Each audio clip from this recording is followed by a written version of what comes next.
Bienvenue à tous et merci de nous rejoindre sur Télé 50 pour l'essentiel de l'actualité.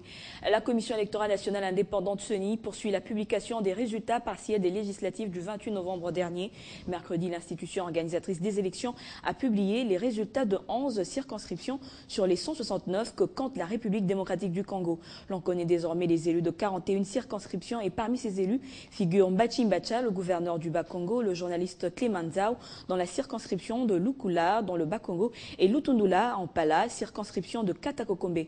Vous aurez donc des détails au fur et à mesure que la CENI publiera les résultats. Une nouvelle disparition d'au moins 2800 passeports biométriques, dont 1000 diplomatiques, a été signalée jeudi 15 décembre par le ministère des Affaires étrangères à Kinshasa. Une source proche du secrétariat général de ce même ministère, que cite Radio Okapi, avance le chiffre d'au moins 5000 passeports disparus.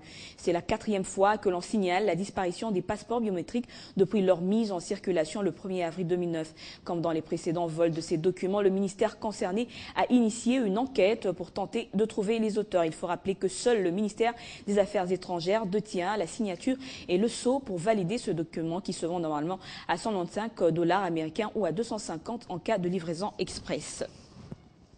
Sécurité à Dungu, les autorités politiques et administratives de Dungu demandent à la population de rester vigilante face aux éventuelles attaques de rebelles ougandaises de l'armée de résistance du Seigneur dans le district du Haut-Ouélé. Ces autorités ont diffusé des messages dans les radios locales pour rappeler que ces rebelles commettent de graves crimes pendant la période de fête de fin d'année.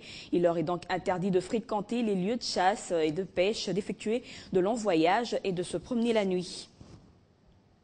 Génocide arménien, les députés français doivent examiner et voter aujourd'hui une proposition de l'OMP punissant d'1 an de prison et 45 000 € d'amende la négation d'un génocide reconnu par la loi. Les autorités turques, de leur côté, menacent Paris de représailles diplomatiques et économiques si la loi est adoptée. Hier, une centaine de personnes ont manifesté devant l'ambassade de France à Ankara en dénonçant une instrumentalisation électorale de Nicolas Sarkozy avant la présidentielle de 2012 et en ironisant sur l'attitude de l'armée française pendant la guerre d'Algérie. Au moins 1,5 million de personnes auraient péri lors de ces génocides selon les Arméniens.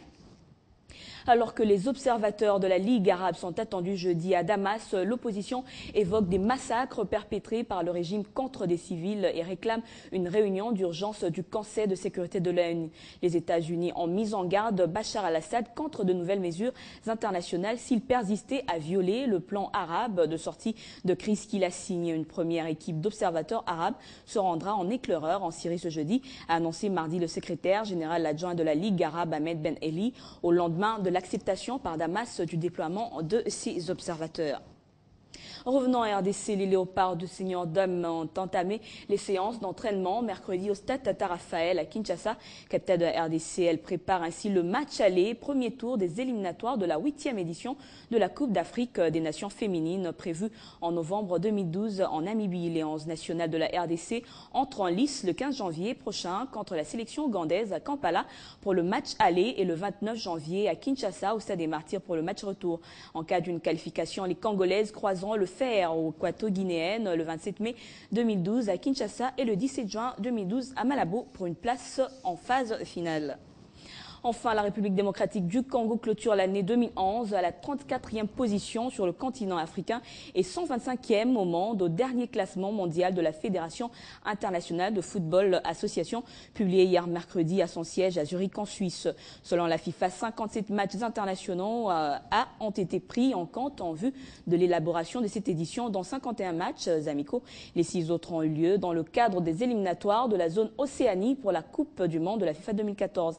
L'Espagne, championne du monde, reste en tête du classement devant les Pays-Bas, l'Allemagne et l'Uruguay. En Afrique, la Côte d'Ivoire, le Ghana et l'Algérie occupent les 3 premières places et le prochain classement sera publié le mercredi 18 janvier 2012. Enfin, ce flash, merci de l'avoir suivi.